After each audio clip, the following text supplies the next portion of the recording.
चारों ओर फैली प्रकृति और बेल के वृक्षों की छाया।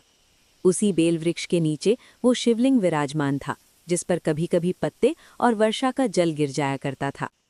उसी जंगल में एक शिकारी रहता था। वो जन्म से क्रूर नहीं था, परंतु जीवन यापन के लिए उसे शिकार करना पड़ता था। एक दिन वो प्रातः से संध्या तक जंगल में भटकता रहा, पर उसे कोई शिकार नहीं मिला। भूख और थकान से व्याकुल होकर उसने निश्चय किया कि रात वो एक ऊंचे पेड़ पर बैठकर बिताएगा, ताकि कोई पशु दिखाई दे तो शिकार कर सके। संयोग से वो पेड़ बेल का था और उसके ठीक नीचे वही शिवलिंग था। रात गहराने लगी, जंगली पशुओं की आवाजें वातावरण में गूंज रही थीं। जागते रहने के लिए शिकारी बार बार पेड़ की टहनियां तोड़कर नीचे गिराता रहा।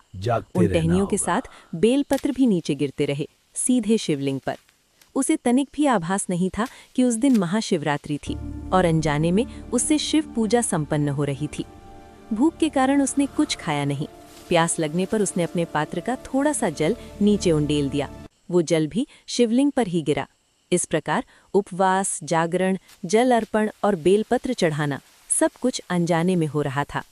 रात के तीसरे प्रहर में एक हिरणी वहां आई। शिकारी ने तुरंत धनुष तान लिया। तभी हिरणी ने विनम्र स्वर में कहा, हे मानव, मेरे छोटे छोटे बच्चे मेरी प्रतीक्षा कर रहे हैं, मुझे उनसे मिल लेने दो, मैं वचन देती हूँ कि लौट आऊंगे। उसकी करुणवाणी सुनकर शिकारी का हृदय द्रवित हो उठा। उसने उसे जाने दिया। कुछ समय बाद दूसरी हिरणी और फिर एक हिरण आया। उन्होंने भी अपने परिवार से मिलने की अनुमति मांगी। आश्चर्य की बात ये थी कि शिकारी ने उन्हें भी जाने दिया। रात भर जागरण और दया के भाव से उसका मन बदलने लगा। कठोरता के स्थान पर करुणा जाग उठी। उसे अपने जीवन पर विचार आने लगा, क्या निर्दोष प्राणियों की हत्या ही उसका भाग्य है? भोर से पहले वही हिरण हिरणियां अपने बच्चों सहित लौट आए। उन्होंने कहा, हम अपने वचन के अनुसार लौट आए हैं, अब आप अपना कर्तव्य पूरा करें। ये सुनकर शिकारी की आंखों में आंसू भर आए। उसने धनुष नीचे रख दिया और दृढ़ स्वर में कहा, नहीं, अब मैं किसी निर्दोष प्राणी का वध नहीं करूंगा। उसी क्षण वहां दिव्य प्रकाश प्रकट हुआ। भगवान शिव अपने सौम्य करुणामय स्वरूप में प्रकट हुए।